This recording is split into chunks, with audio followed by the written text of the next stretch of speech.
Ne croyons pas que la guerre d'Algérie est terminée. C'est étonnant de voir comment la France a pu se réconcilier avec l'Allemagne aussi rapidement et n'arrive pas à le faire avec l'Algérie. 60 ans après l'indépendance, les plaies de la guerre d'Algérie ne sont toujours pas refermées. En Algérie comme en France. La France où se sont exilés les Européens d'Algérie, les Pieds Noirs. C'est leur histoire qu'ils vont vous raconter. Ça a été une horreur, le départ. Ce déracinement... C'était notre terre. C'est quelque chose qui est ancré en nous, qui partira quand on sera mort.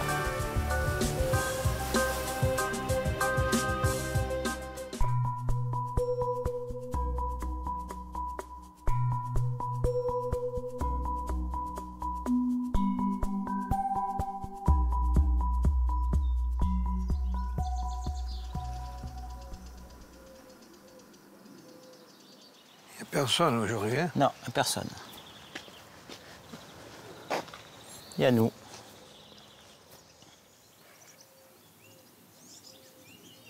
Et il y a Pépé. Et il y a la petite Gladys. Gladys a été enterrée en 1943 en Algérie. Mais pas pour l'éternité.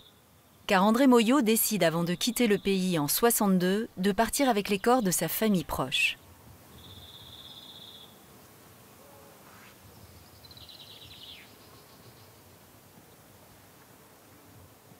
On l'a ramené avec les corps. Donc de Gladys, de Mémé, Yvonne. Oui. Mon grand-père, Joseph Moyot. Oui. Ma grand-mère. Ensuite, deux tantes. Mon père ne voulait pas partir du tout, laisser le corps de ma mère en Algérie parce qu'il y avait quand même des cimetières qui ont été saccagés. Il m'a dit, je pars si on peut emmener les corps. On a téléphoné à un transitaire qui était à Bonn. On l'a soudoyé pour qu'il puisse accepter de prendre les corps. Ils ont été emmenés par la grue qui les a amenés sur le bateau. Et ensuite, on les a retrouvés à Marseille. En pleine débâcle de l'après-indépendance, plus d'1 million de Pieds Noirs, sur une population de 9 millions, quittent définitivement le pays. La plupart vont découvrir la France pour la première fois. Ils sont originaires pour beaucoup d'Italie, de Malte ou d'Espagne. Des ouvriers, des fermiers attirés par une vie meilleure en Algérie. La France, qui s'empare de l'Algérie en 1830, leur a promis des terres, des emplois, et va leur donner la nationalité française pleine et entière, le droit de vote, ce qui ne sera jamais le cas pour les Algériens. En 1962, les Pieds Noirs fuient dans la précipitation un pays où ils vivent parfois depuis plusieurs générations, le plus souvent avec une valise à la main.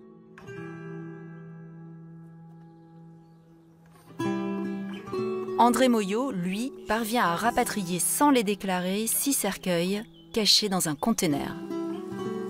De ne pas les avoir abandonnés, c'est quelque chose d'important pour nous. On est d'origine italienne, donc la famille est très importante.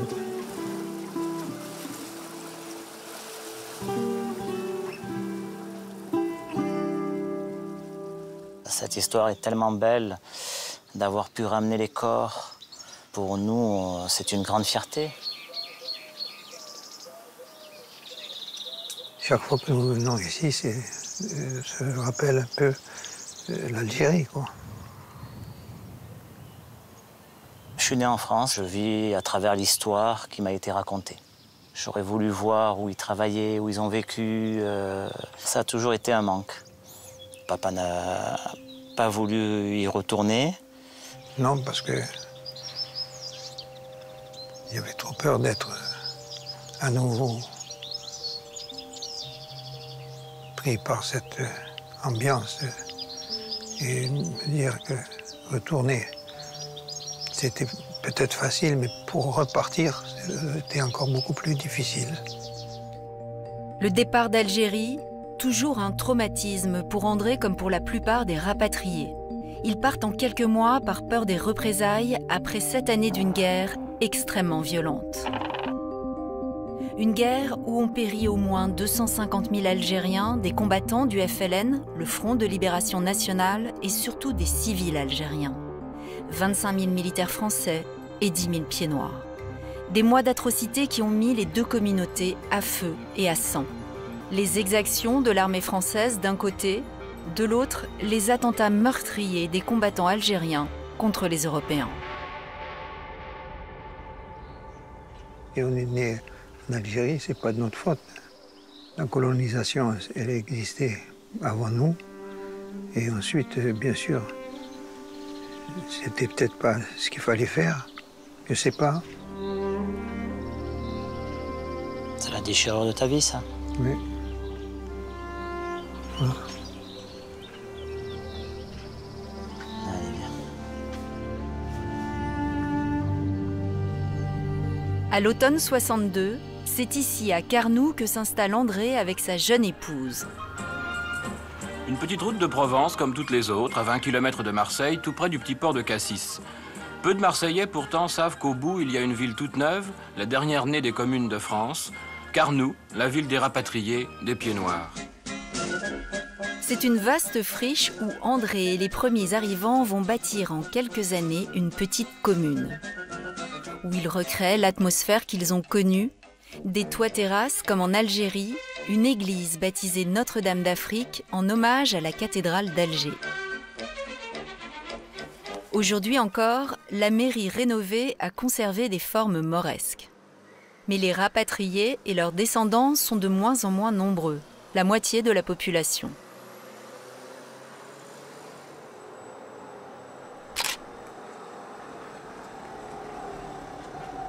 André fait partie des derniers habitants de Carnoux qui ont vécu en Algérie. Il vivait à Soukaras, dans l'est du pays. C'est une frontière algéro-tunisienne. La région d'Annaba, qui s'appelait Beaune à l'époque.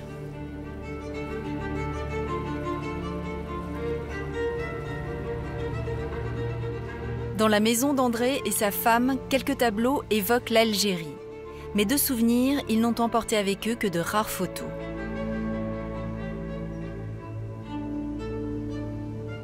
Ça, c'était en Algérie, ça. Ah, c'était en Algérie. Tout le reste, ils ont dû le laisser derrière eux à l'automne 62. Je suis rentré chez moi et mon appartement était squatté par une famille algérienne qui était rentrée. Et quand je suis arrivé pour ouvrir la porte, j'ai pas pu l'ouvrir. J'ai dit, mais qu'est-ce que vous faites là? Il m'a dit, eh bien, c'est chez moi.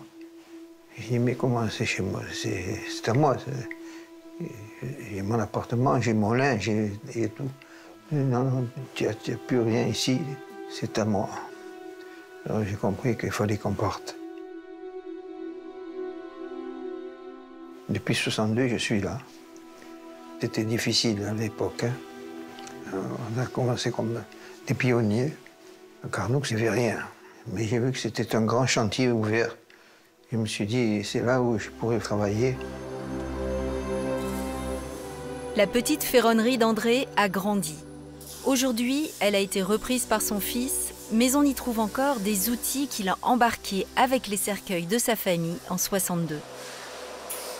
Ça, c'était pour couper le fer qui était en fusion dans la forge. Il n'a pas trop parlé. Il a parlé quand on était plus grand et il a été très pudique là-dessus parce que ça lui rappelait de très mauvais souvenirs avec la guerre, avec tout ce qui s'est passé. La génération des exilés comme André s'est souvent tue pendant des décennies. Oublier l'Algérie, se plonger dans le travail pour s'intégrer coûte que coûte dans un pays qui n'a pas anticipé leur arrivée. L'emploi ne manque pas, mais il y a pénurie de logements. Et beaucoup de métropolitains sont hostiles à ce débarquement massif de Français d'Afrique du Nord. Les gens de France disaient qu'on était des profiteurs. Il y avait quelques familles, c'est vrai, une dizaine, une quinzaine, je ne sais pas. Mais nous, tous les petits, c'était pas des profiteurs, c'était pas des gens qui faisaient suer, comme ils disaient, le beurre-nousse.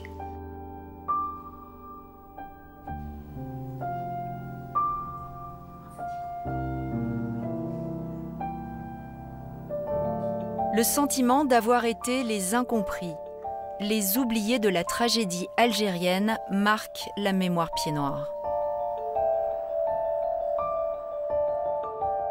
Pourtant, la relation entre les Européens installés en Algérie, même modeste, et le peuple algérien était profondément inégalitaire. Mais les Pieds-Noirs estiment que la France leur a fait endosser les injustices de la colonisation. Un ressentiment qui a motivé en partie la création de plusieurs associations de Pieds-Noirs.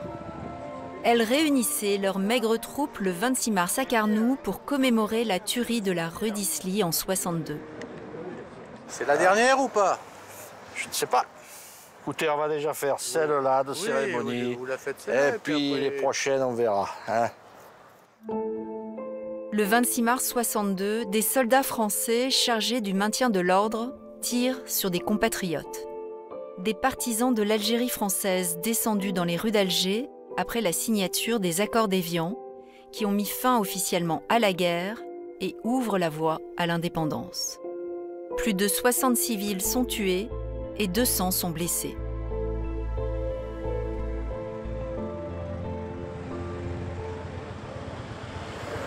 Ancien combattant de Carnoux. Christian Fenech, racine Pieds-Noirs. J'ai été un des premiers habitants de Carnoux avec ma famille. C'est nous les Africains qui arrivons de loin, venant de nos pays pour sauver la patrie. Christian Fenech a repris le flambeau, le combat mémoriel de ses parents, et créé son association en 1999. Ce 26 mars annonce toute une série d'autres tragédies, des enlèvements, des tueries, des massacres, et qui aboutira à cette fin tragique et à l'exil de tout un peuple. Un peuple qui n'en était pas vraiment un, mais s'est soudé en France autour de ce sentiment d'injustice. La communauté s'est politisée, souvent à droite, voire à l'extrême droite. Elle s'est construite à la fois contre l'État gaulliste et la gauche anticolonialiste. Il faudra qu'on établisse la responsabilité du pouvoir de l'époque, c'est-à-dire du pouvoir gaulliste une bonne fois pour toutes. La France gaulliste ne fait pas grand cas de la tragédie Pieds-Noirs. Elle veut faire oublier au plus vite la guerre d'Algérie. Une guerre qui a traumatisé l'opinion publique française et les jeunes appelés envoyés sur le front. L'État va taire pendant des décennies les atrocités de son armée envers le peuple algérien, comme la fusillade de la rue d'Isly. Il a fallu attendre 60 ans, en janvier dernier, pour qu'Emmanuel Macron reconnaisse la tuerie. Les soldats français ont tiré sur des Français. Il est plus que temps de le dire. Ce qui devait être une opération de maintien de l'ordre s'acheva par un massacre. C'est l'aboutissement de la pugnacité du milieu associatif Pieds-Noirs qui, depuis des années, réclame au moins cette évocation. Ça n'efface malheureusement pas ce qui a pu être dit avant. Voyez-vous, le crime contre l'humanité qu'on nous colle. En 2017, le candidat Macron, en visite à Alger, avait qualifié la colonisation de crime contre l'humanité. Une déclaration qui a enflammé la communauté Pieds-Noirs. Les anciens surtout, car tout le problème des associations est là. Il n'y a plus de jeunes pour assurer la relève. Le combat risque de cesser faute de combattants. Quoi donc? Non, pour l'association, il disait que c'est dur de... On rame, hein, c'est pas simple. Hein. De plus en plus, il y a une démobilisation, qu'on le veuille ou non. Hein. Mais je disais que dans 20 ans... Ah oui, non, bah, n'en parlons pas. Voilà, 2 décennies, mon Dieu. Même 10 ans. Pour l'instant, on est là. J'habitais à Alger, donc ça remontait énormément de souvenirs. Et bon. Et ben, j'étais chez moi, on habite au-dessus de la rue d'Isly, et on a entendu, et le lendemain, je suis descendue avec ma sœur sur la rue d'Isly, il y avait encore, c'était jonché de plein de trucs de sang, ça a été une horreur, une horreur, une horreur. Une tuerie sans nom, quoi, et pour rien.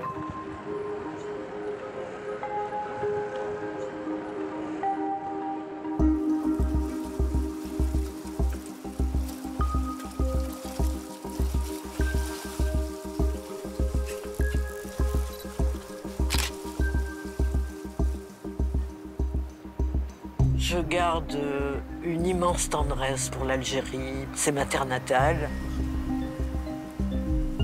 L'Algérie, si loin, si proche. Juste de l'autre côté de la Méditerranée. Claudine vit aujourd'hui à Marseille. Elle a quitté Alger en juillet 62. Elle avait 20 ans. C'était la valise ou le cercueil. C'était ça, hein. Nous, le jour de l'indépendance, on est restés calfeutrés chez nous. On entendait le bruit dehors. J'ai dû sortir 2 jours après. Sincèrement, on n'avait peur. D'ailleurs, ils étaient en conquérant. Hein. Peut-être pas tous, mais il y avait quand même une grande partie. Et ils avaient gagné, ils étaient chez eux. Quand j'ai quitté Alger, je me rappelle, j'ai pas pleuré. Je sais pas comment dire, avec un déchirement au fond du cœur. Voilà, un déchirement au fond du cœur. On a été heureux là-bas, hein, à part les dernières années. Hein. Et puis on partait vers l'inconnu, je connaissais pas la France, moi. Hein. J'avais jamais été. Hein.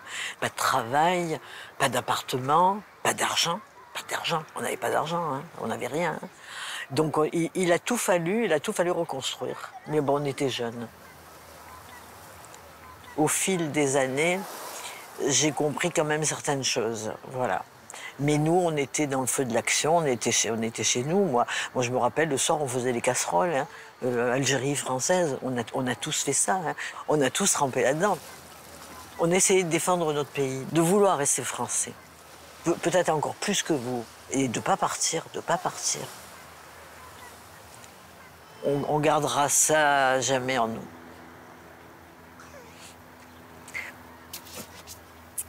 Vous voyez, ça remonte.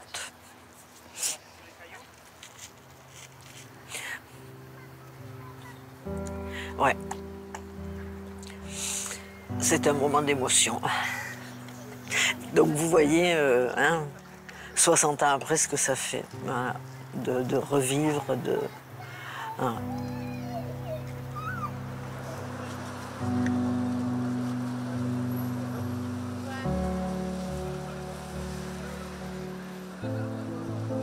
Claudine est retournée en Algérie il y a 10 ans avec son fils. J'avais toujours ça en moi, de vouloir revoir ma terre natale. Elle replonge dans ses souvenirs avec son amie Hélène, pied noir également, qui n'a vécu que quelques années en Algérie. Alors regarde, ça tu vois, c'était ma paroisse, la paroisse Saint-Augustin. J'ai fait ma communion solennelle, et qui est devenue une mosquée. Je suis partie en larmes. Et oui, toi, tu n'as pas ces souvenirs. Je n'ai aucun souvenir, même pas visuel, quoi. Non. C'est tout au travers de mes parents que j'ai connu l'histoire de l'Algérie. Les souffrances, le déracinement, bon, la non-acceptation ici en France. Je vais te retrouver. De l'Algérie, Claudine se remémore surtout la guerre. Les attentats des indépendantistes algériens dans Alger contre les civils européens. Le Milkebar, c'est un endroit qui a été plastiqué, où des jeunes ont perdu des membres. Ah oui, non, ils ont fait quand même. 2 ans plus tard, en 1958, le général de Gaulle se rend à Alger. Il clame aux Européens. Je vous ai compris. Il n'évoque pas l'indépendance, laissant espérer encore une Algérie française. Les pieds noirs le détestent, De Gaulle. Hein. Il nous a vendus, il nous a laissé espérer, et après il nous a abandonnés. Voilà, c'est ça. Juste avant l'indépendance, l'Algérie bascule plus encore dans la violence. L'OAS, une organisation clandestine terroriste pro-Algérie française, sème la terreur. La jeune Claudine soutenait l'OAS à l'époque comme toute sa famille, mais avec le temps, elle a pris du recul. Je crois qu'une nuit, ils ont mis 100 bombes. J'étais planquée sous un lit, tellement j'avais peur. Ils détruisaient les magasins arabes. Il y a eu des atrocités de part et d'autre. Son père meurt à ce moment-là d'un cancer. Elle a retrouvé 50 ans plus tard sa tombe pratiquement intacte dans un cimetière d'Alger. On avait été à l'enterrement un jour avant de partir d'Alger et puis on n'était plus retourné. C'est moi qui avais fait faire le carrelage au-dessus, aux couleurs de l'OAS, brun et noir. La croix n'avait pas bougé. Il était bien. On a mis des fleurs et puis après à mon fils, j'ai dit écoute, voilà, je retournerai plus jamais. Claudine n'a pas reconnu son Algérie. Le pays où elle est née n'existe plus.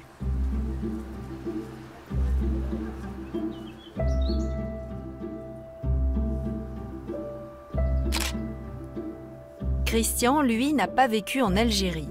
Il est né en France en 62, juste après l'arrivée de ses parents. Pourquoi? Moi qui suis né ici, à Cassis, là, derrière, pourquoi je suis si impliqué dans le combat mémoriel pied noir? J'ai compris lorsque j'ai écouté cette chanson de Liane Folly, qui s'appelle Déraciné. Comme Liane Folly, j'ai été conçu en Algérie, mais je suis né à Cassis. Je crois que l'embryon que j'étais ressent ce que ressent la mer. Moi, j'ai toujours eu l'impression d'avoir aussi vécu ces événements. J'ai eu le sentiment qu'il y avait eu une injustice dans la manière dont était retracée l'histoire des Pieds Noirs et surtout les conditions de leur arrivée en métropole.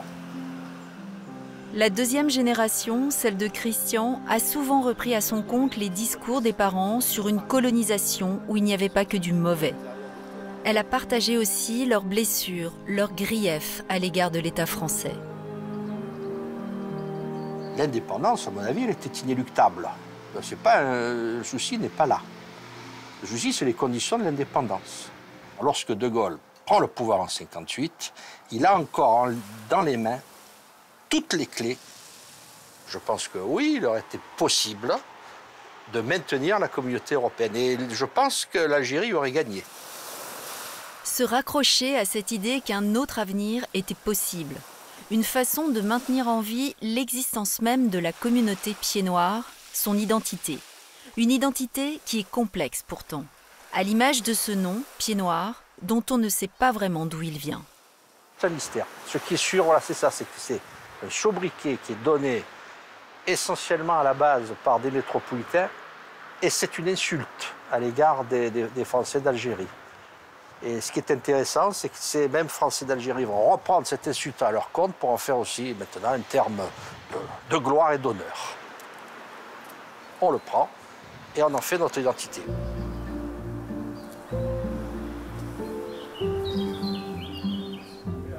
Si on parle de la transmission d'identité, on a un petit souci là.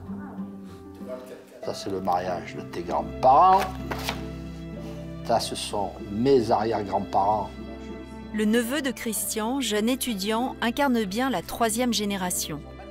Une génération qui a entendu parler de l'exil des grands-parents, mais qui ne se sent plus investie ou traversée par cette histoire. Je n'ai pas particulièrement de rapport avec l'Algérie. Pour moi, c'est un pays qui a un passé historique comme beaucoup d'autres, et d'où forcément ma famille est issue, mais au fond de moi, je ne la vois pas comme un pays différent d'un autre. Qu'est-ce que vous voulez dire? Et quelque part, alors, ça veut dire que notre intégration a réussi. C'est plus de l'intégration, même c'est de la désintégration. Voilà. La désintégration, vécue comme une perte par Christian, c'est un sentiment qui n'est pas partagé par tous.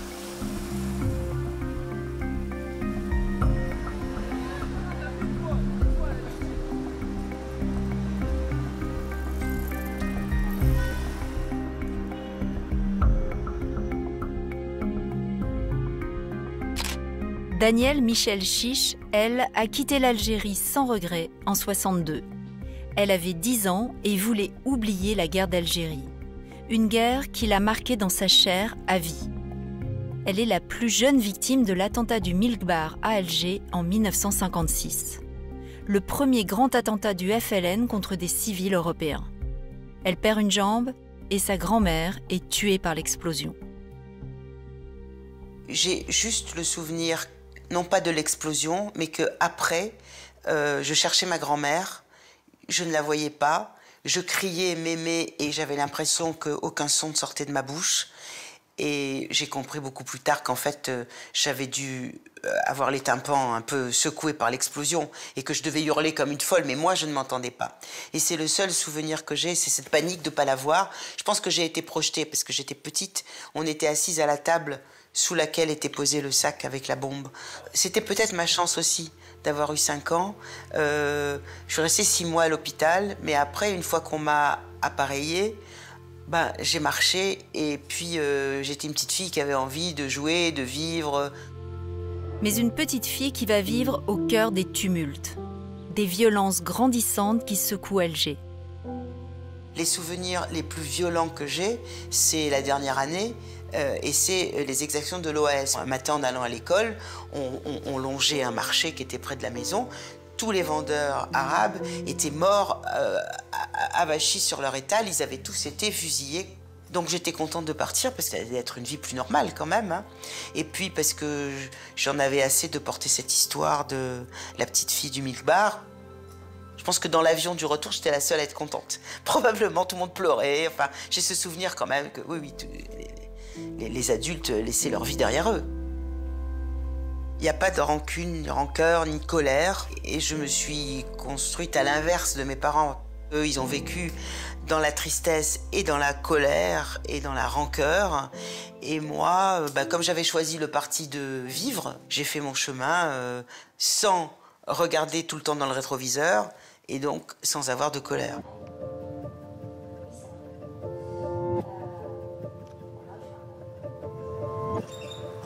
Au cœur de sa vie, l'engagement et surtout le combat féministe. Au MLF, le mouvement de libération des femmes, et dans cette maison des femmes à Montreuil, où elle a beaucoup milité. L'histoire, tout court, c'était l'histoire des hommes. Et les femmes étaient totalement absentes. Elle l'a créée à l'université. Ma mère était une femme juive d'Afrique du Nord, assez traditionnelle. Et donc soumise à la loi de son mari. Et je me disais, moi je veux pas de cette vie-là. Jeune étudiante à Paris, à la fin des années 60, elle s'engage aussi pour un court temps au Parti communiste. Un PC très anticolonialiste et très hostile à l'époque à la communauté pied-noir. Mon engagement politique et mon histoire m'ont mise en porte-à-faux l'un par rapport à l'autre. Autour de 20 ans, quand j'étais encore au Parti communiste, quelquefois, je n'osais pas dire que j'avais été blessée pendant la guerre d'Algérie. Je disais, j'ai eu un accident de voiture. Parce que je sentais bien qu'il y avait une adéquation entre les deux. On aurait attendu de moi que je sois nostalgique et donc droite, extrême droite. En porte-à-faux avec ses camarades communistes, elle l'est aussi avec sa famille.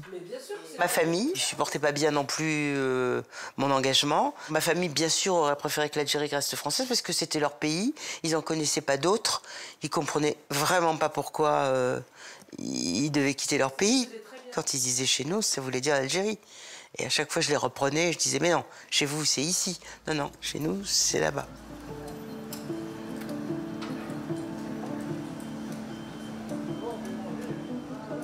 Il y a 10 ans, Daniel décide de raconter l'histoire de son enfance dans un livre.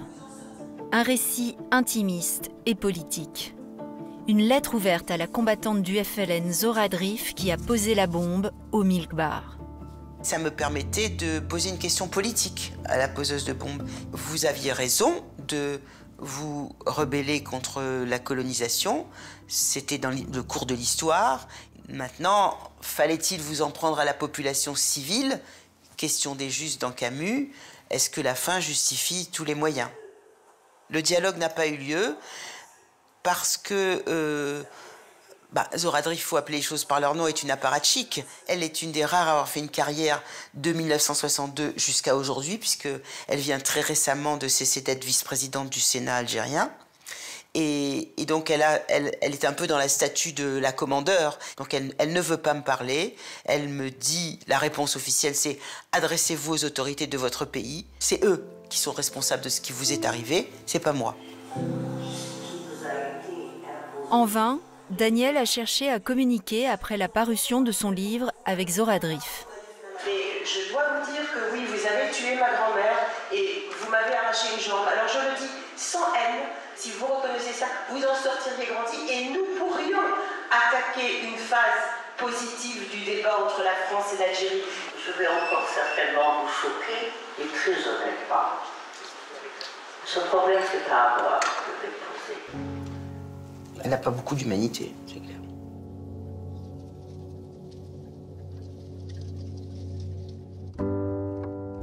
« 60 ans après l'indépendance, les Algériens, leurs autorités en particulier, n'ont toujours pas réglé leur compte avec la France coloniale. La plupart des pieds noirs n'ont pas surmonté le traumatisme de l'exil, la perte de leur terre natale. Alors comment se réconcilier ?